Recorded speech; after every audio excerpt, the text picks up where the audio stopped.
Bonjour, donc Martine, qui fait partie de Muse. Voilà. Donc en fait, j'ai intégré. J'ai des acouphènes qui me sont tombés dessus juste avant le confinement.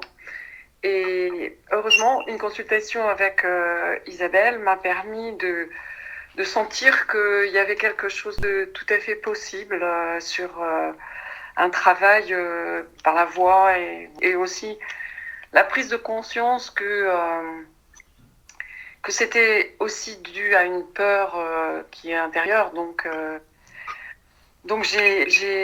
pendant le confinement, avec les ateliers à distance, avec Héloïse notamment, et Isabelle, et tout un groupe de personnes, ça m'a donné un courage de chanter, et parce que je chantais pas trop avant, et de pouvoir chanter avec d'autres personnes. Ça, c'est très important, le fait d'être un groupe. De comprendre que finalement, cette peur, on pouvait la dissiper par ces exercices aussi, tous ensemble. Et que, comment dire, j'ai vraiment eu cette sensation que tout venait aussi du corps. Et donc, c'est pour ça qu'après, j'ai poursuivi donc avec Muse sur de l'éveil corporel.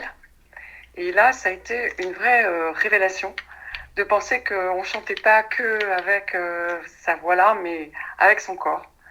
Et ça, c'est formidable. Donc, on chante. Je ne suis pas réputée pour être quelqu'un qui chante très juste, mais ça m'a pas empêché d'être à fond dans cette façon de chanter et de comprendre aussi que ma voix était une aide précieuse et que cette voix, il fallait lui donner de la place dans la vie.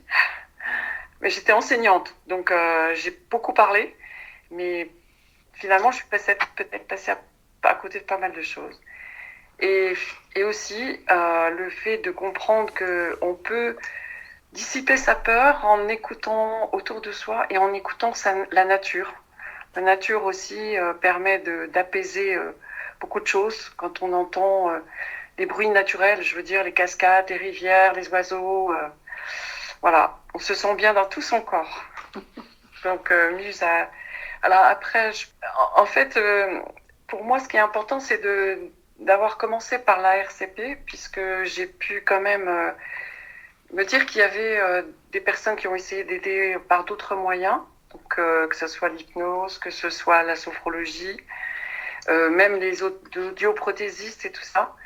Et finalement, la solution adoptée a été, pour moi, j'ai eu le choix, en fait, c'est ça qui est formidable, la solution adoptée d'aller vers Muse avec Héloïse, qui m'a beaucoup aidée dans la façon d'écouter sa propre voix par que ça, quoi. J'ai pas eu besoin de mettre des audios, des choses dans les oreilles, ni tout ça. Donc c'était encore mieux pour moi. Et je dois avouer que ça fait 2 ans que je suis toujours ces ateliers et qu'il y a beaucoup d'autres personnes qui se joignent et tout ça. Et j'entends beaucoup... les remarques qu'ils font me touchent parce que j'ai été dans cette situation. Et donc, comme dit gentiment Isabelle, maintenant tu as un patient expert. C'est-à-dire que j'ai envie d'aider les autres. C'est ça qui est formidable, c'est que maintenant, mes acouphènes, j'arrive à gérer, je sens que voilà. Et j'ai envie donc d'aider les autres. Voilà. Donc voilà, tu as raison. Pourquoi tu es là? Et ça, moi, je suis vraiment ravie parce que pour moi, le réseau, c'est des associations. Au départ, on était effectivement un réseau de santé, éventuellement qui accueillait aussi des réseaux, un réseau de réseaux, en fait. Et ça, moi, je trouve ça vraiment génial que dans notre association de professionnels, il y a en fait, grâce aux associations, des gens, on est tous des gens, hein, de toute façon.